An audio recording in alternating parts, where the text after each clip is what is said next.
बिस्मिल्लाहिर्रहमानिर्रहीम। अस्सलाम वालेकुम दोस्तों और मेरे मोहतरम काश्तकार भाइयों, मैं हूं आपका मेज़बान सदाकत अली और एग्रीकल्चर रेवोल्यूशंस में आपका खुशामदीद। मामूल के मुताबिक एक नई मालूमात लेकर आपके साथ हाजिर हैं। तो इंशाल्लाह आज हम बात करेंगे कि बरसीम की पैदावार किस तरह ज़्यादा हासिल की जा सकती है, इसके लिए कौन कौन सी चीज़ें हम कर सकते हैं। तो आज हम बरसीम के लिए जरासीमी टीके के मतलब बात करेंगे कि ये बरसीम का जरासीमी टीका क्या होता है, इसका क्या फ़ायदा हो सकता है, ये किस तरह तैयार किया जा सकता है और हमें कहाँ से मिलेगा। तो वीडियो शुरू करने से पहले जिन दोस्तों ने मेरे चैनल को अभी तक सब्सक्राइब नहीं किया वो मेरे चैनल को सब्सक्राइब कर दें, ताकि इसी हिम्मत और जज्बे के साथ आप तक तमाम मालूमात लेके पहुँचते रहें। तो आपके सब्सक्राइब करने से हमारी हौसला अफजाई भी होगी और इंशाल्लाह हम वक्तन फ़क्तन बागात पर, सब्जियों पर और दूसरी फसलों पर तमाम मालूमात आप तक दिया करेंगे। इसके अलावा आप फसलों पर जो भी बीमारियों और कीड़ों के मसाइल हैं उसके मतलब भी आप हमसे मालूमात हासिल कर सकते हैं। इंशाल्लाह आपका भरपूर ताउन करेंगे। तो चलें वीडियो का आगाज़ करते हैं। तो दोस्तों आज हम बात करेंगे कि बरसीम को काश्त करते हुए इसे किस तरह ज़्यादा पैदावार हासिल की जा सकती है। तो इसकी काश्त के मतलब हम पहले तफसील से बात कर चुके हैं कि इसको कैसे काश्त किया जा सकता है, वो मेरी वीडियो आप देख सकते हैं।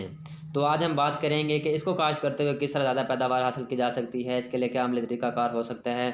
तो जैसे कि सबको मालूम है कि बरसीम दूसरी फसलों की तरह एक फलीदार फसल है जिसकी जड़ों में फ़ायदेमंद जरासीम पाए जाते हैं और वो हवा से नाइट्रोजन को फिक्स करते हैं, हासिल करते हैं और अपने इस्तेमाल में लाते हुए उसकी फसल को, पैदावार को बढ़ा देते हैं। तो इस वजह से न सिर्फ फलीदार फसल को यानी बरसीम को फ़ायदा पहुंचता है, बल्कि इससे जो अगली फसल काश्त की जाएगी इसको भी फ़ायदा होता है। तो कोशिश की जाए कि ज़मीन में इन जरासीम की तादाद को किसी न किसी तरह बढ़ाया जा सके, ताकि बरसीम की फसल के साथ साथ जो दूसरी फसलें होंगी उनको भी ज़्यादा फ़ायदा पहुँच सके। तो आज हम बात करेंगे कि बरसीम का जरासीमी टीका क्या है, ये कहाँ से मिलेगा और इसको किस तरह हम इस्तेमाल कर सकते हैं। अगर ये टीका हमें नहीं मिलता तो उस सूरत में दूसरा तरीक़ाकार क्या हो सकता है ताकि इसको इस्तेमाल करते हुए अच्छी पैदावार हासिल की जा सके। बरसीम का जरासीमी टीका दरअसल एक फ़ायदेमंद बैक्टीरिया है जिसे राइजोबियम बैक्टीरियम कहते हैं।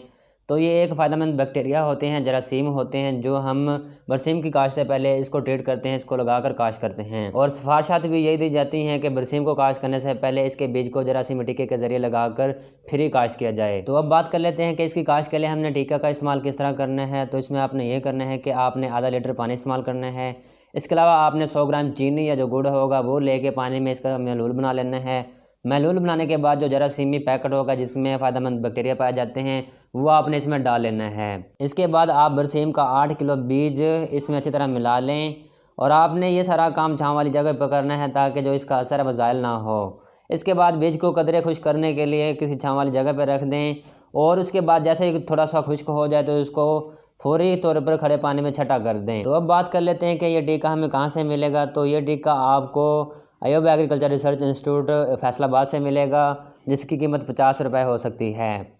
तो अगर आपको इसकी दस्तयाबी नहीं होती या अगर आपको ये टीका नहीं मिलता तो उसके लिए आप ये कर सकते हैं कि जो पिछले साल आपने जिस जगह पर या जिस ज़मीन में बरसीम की काश्त की होगी तो वहाँ से आप 2 मन जो मिट्टी होगी वहाँ से लेके आप जहाँ पे काश्त करना चाहते हैं वहाँ पे उस 2 मन मिट्टी को अच्छी तरह बिखेर दें। तो इस तरह आप इस जरासीमी टीके के अलावा जो पुरानी मिट्टी है उसका इस्तेमाल करते हुए अपनी ज़मीन में जो जरासीमी बैक्टीरिया हैं उसका इजाफ़ा कर सकते हैं और उसका इजाफ़ा करने के साथ साथ अपनी बरसीम की फसल और जो दूसरी फसलें हैं उसमें अपनी पैदावार का इजाफ़ा कर सकते हैं।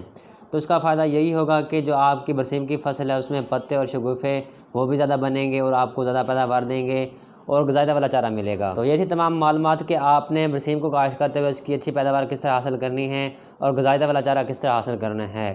तो उम्मीद करता हूँ मेरी आज की वीडियो आपको पसंद आई होगी। अगर पसंद आई है तो इसको लाइक भी करें, शेयर भी करें और हमारे चैनल एग्रीकल्चर रेवोल्यूशंस को भी सब्सक्राइब करें और इसी के साथ हमें इजाज़त दें।